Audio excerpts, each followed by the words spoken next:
Hi there. This is Reverend Jill Carey. I'm with Unity of Wimberley, Texas, and I'm glad you could join me today.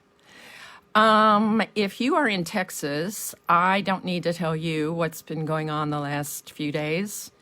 If you are not aware of what's going on in Texas, we've been in the grip of an unprecedented winter storm that has left many hundreds of thousands without electricity and more people without water, including our household.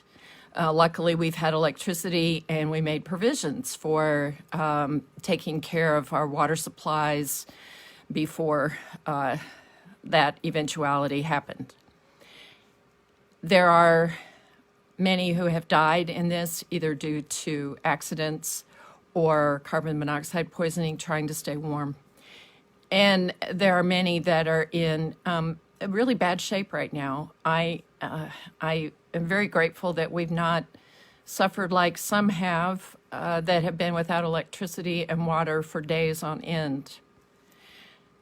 So, our responsibility as spiritual people is not to get stuck in woe is me. Oh, not even to get stuck in woe are they.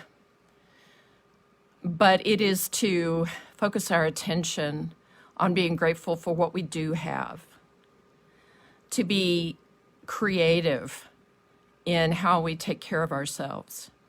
That is what we're called to do right now. And we're called to pray for others, knowing that this will come to an end, knowing that everybody is provided for the best way they can be, and to hold a prayer of protection for those who must travel on icy roads, to our first responders, to our healthcare workers, to those who are providing essential services at risk to themselves.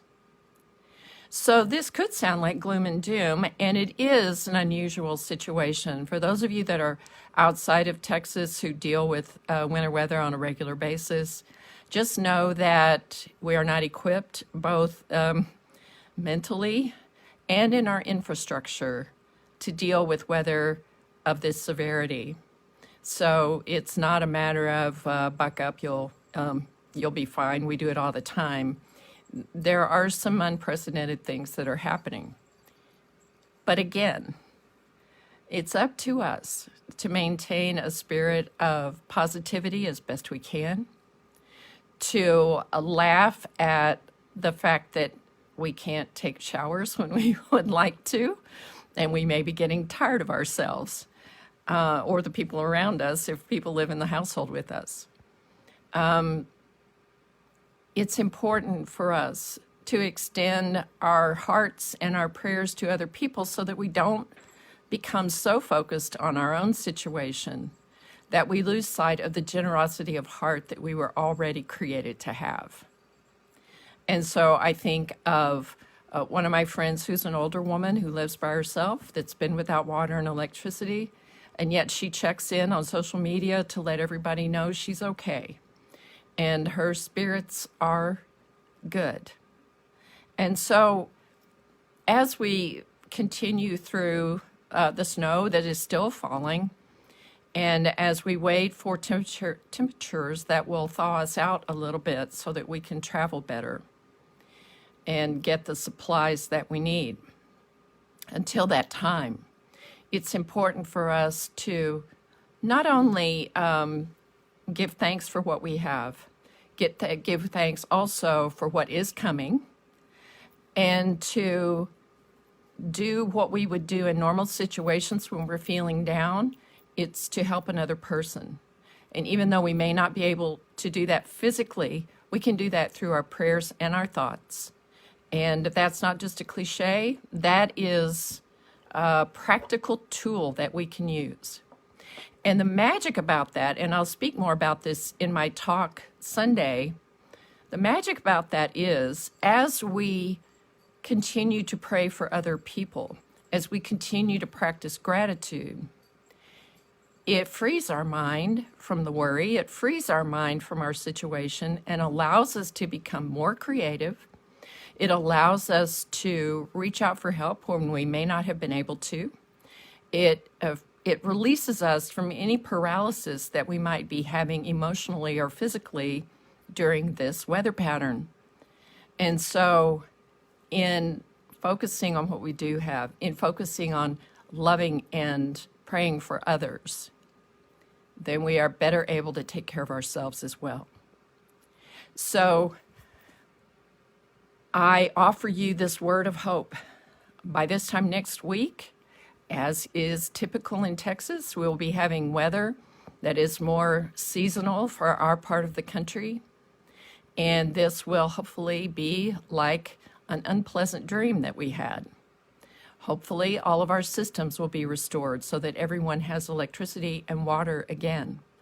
Hopefully, the stores will be restocked and we'll be able to have what we need in our homes. In the meantime, know that there is someone else who always has it just a little bit tougher than we do.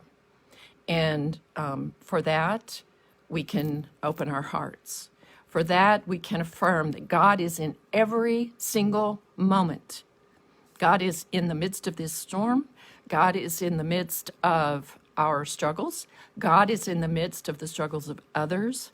God is in the midst of any reforms that need to take place to make our state a little more prepared for these kinds of events. God is in all of these details, all of them. And so we affirm that. We affirm that. We do not let ourselves get stuck just in this present moment. We know that God is present in all things. And so be of good cheer, my friends. Seriously do. It costs you nothing to shift your mind and focus on gratitude, focus on what you have, to focus on the fact that all will be provided for you.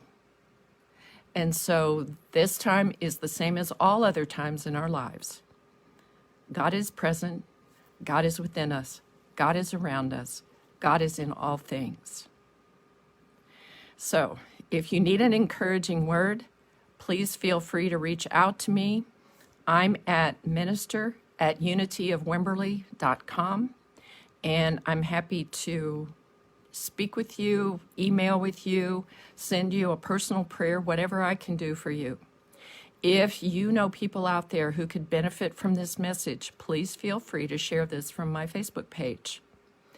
And I wish you all good things.